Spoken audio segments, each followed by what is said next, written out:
নমস্কার বন্ধুরা, দেশি কিচেন ব্লগ চ্যানেলে সবাইকে স্বাগত। আজকে আমি নিয়ে এসেছি চটপটা আচারের স্বাদযুক্ত একটি রেসিপি। এইরকম ব্রেকফাস্টের সময় যদি আমরা রুটি পরোটার পাশে আচার না নিয়েও যদি আচারের স্বাদ এবং আলুর দমের স্বাদ একসঙ্গে পাই, তবে কার না ভালো লাগে বলুন তো। এমনিতেই তো আমরা লুচি আর আলুর দমের ভীষণই ভক্ত।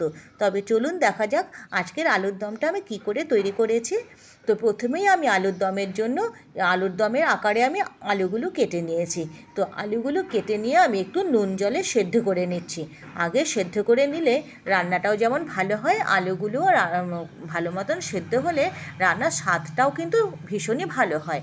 তো আমি আলুগুলো বেশ ভালো করে সেদ্ধ করে নিলাম। এবার আমি কিছু মশলা তৈরি করছি।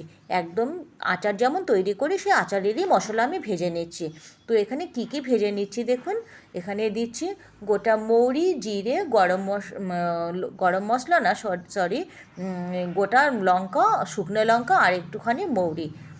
এইটুকুই আমি একটু শুকনো করে ভেজে নিচ্ছি।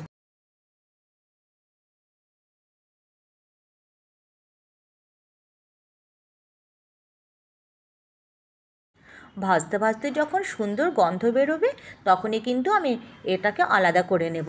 আর বেশি ভাজবো না, ভাজাটা প্রায় হয়ে এসছে। এখন আমি গ্যাসটা অফ করে দিচ্ছি। একটি পাত্র বসিয়ে দিয়ে আমি দিয়ে দিলাম মাপ মতন সর্ষের তেল।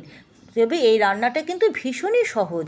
আমরা যেরকম করে আলুর দম রান্না করি তার থেকে একদমই আলাদা। তেলটা গরম হয়ে গেছে।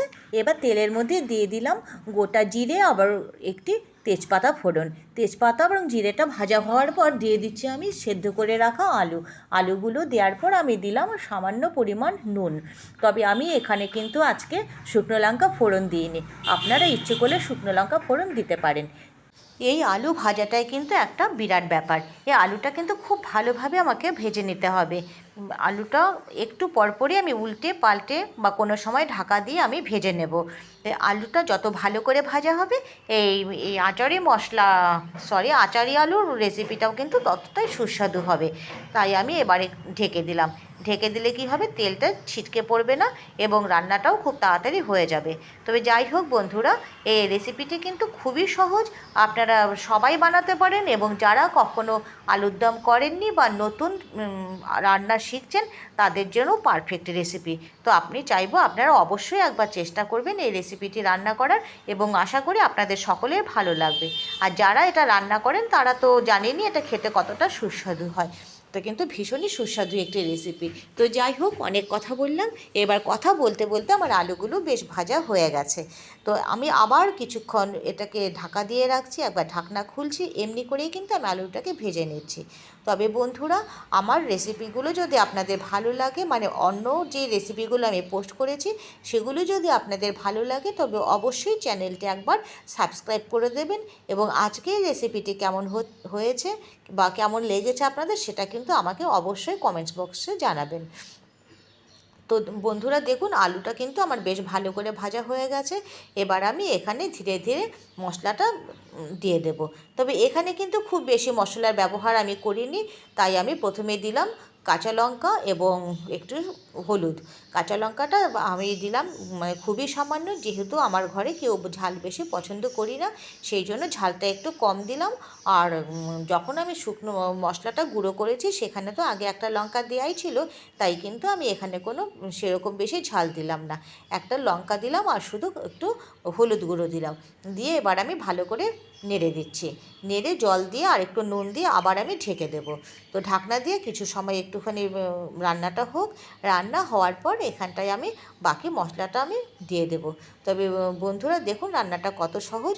রান্নাটা প্রায় হয়ে গেছে। এবার আমি দিয়ে দিচ্ছি একটু ঝোল থাকা অবস্থায় টমেটো সস দিলে কি হবে, একটু টক টেস্ট আসবে।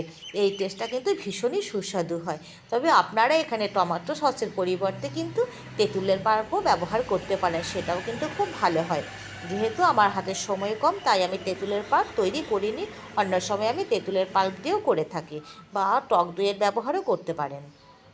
যাই হোক, আমি এটা হয়ে গেছে সেই তেঁতুলের পাল্প বা টমেটোর সস যেটাই হোক, এটা দেওয়ার পর আমি দিয়ে দিলাম নুন। নুন দেওয়ার পর এবার আমি কিন্তু সবার শেষে আমি দিয়ে দিলাম সেই গুঁড়ো করে রাখা আচারের মশলা।